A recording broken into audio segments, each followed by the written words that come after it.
Hi, I'm Neeraj. Today, let's dive into creating this hoverboard model optimized for mobile game. I already created a concept drawing for this one, so without further ado, let's jump right in. Here I have imported a design I created earlier. So first let's create a plane. Shift A, add plane and start modeling. First we're gonna make sure while modeling we are matching the reference. As we don't have the exact blueprint of the front, side and top view, we're gonna need to depend on the isometric image reference. Make sure to deform the mesh by adjusting vertices, adding edge loops whenever needed. Just make sure to keep in mind that we are making it for the mobile, so we must add only necessary polygons to keep the model lightweight. Give a basic shape of your object without adding too much extra polygons and it's done. You can select edges and mark them as sharp wherever you don't need smooth surface. To do that, press W on keyboard and then click on mark sharp. Here I wanted this part to be exact circular, so to do that, first I roughly adjusted the vertices in the circle. Now while selecting the vertex loop, go into the menu, select mesh, transform and click on to sphere. Now slide your mouse to the right to deform the selected vertices to the circle. Simple. To unwrap UVs, you must understand that it's the process of opening up a 3D geometry, placing it on the 2D coordinates, while keeping the proportions in 2D, so the textures won't deform and that are kind of perfect.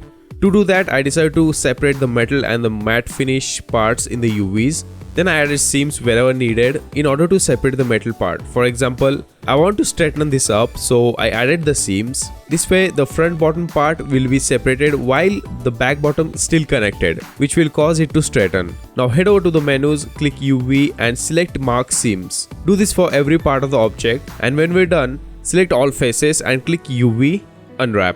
I also added a neon light strip on the edges, unwrapped it and placed it on the UVs. You also need to adjust the UVs on the 2D coordinates.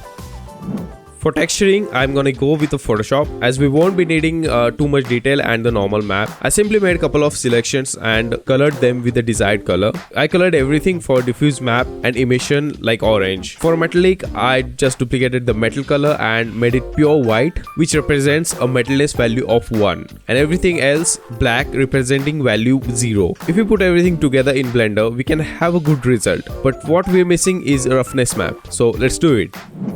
I'll be using this model in Unity, so creating a roughness map for Unity is a little bit different approach. So in roughness, 0 represents a black color, which is more reflective, and 1 represents a white color, which is more rough and non-reflective.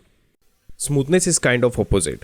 While 0 represents black color and 1 represents white color, it works the opposite way. So to create a smoothness, you can add black and white color shades, in which use white for reflective surface in case of metal, and black for any other matte surface. So I created this smoothness map. Now to use it in Unity, you cannot just export it as an image. In the material properties of Unity, under smoothness, we have source option, in which there are two choices, metallic alpha and albedo alpha. So to add the smoothness map to the source, you need to pack it into the alpha channel of either of your metallic map or the base color map. So import the previously exported metallic texture into the new document in Photoshop. While the layer is being selected, click on channels and then at the right button, click on the plus icon to add an alpha channel. Now copy the smoothness map from the previous file by Ctrl C, and in the metallic map, while selecting the alpha channel, press Ctrl Shift V to paste it in the place. Now save the file as a TIF format.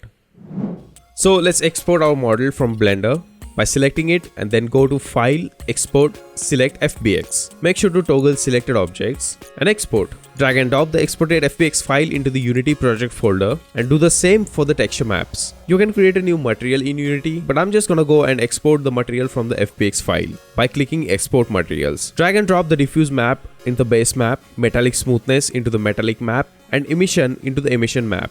So if you adjust the smoothness slider, it will only affect the metal, as we have already set the smoothness in the alpha channel. And now we're all set for the game. I also have another hoverboard made by one of my Instagram followers. So this is a part of the game that I'm currently working on, which would be for mobile. It's more of a physics-based hover runner game, which is set to be completed within 100 days. So to follow the development, more tutorials like this or other game development stuff, make sure to subscribe, and if you found this helpful, give it a thumbs up, and I'll see you in the next one.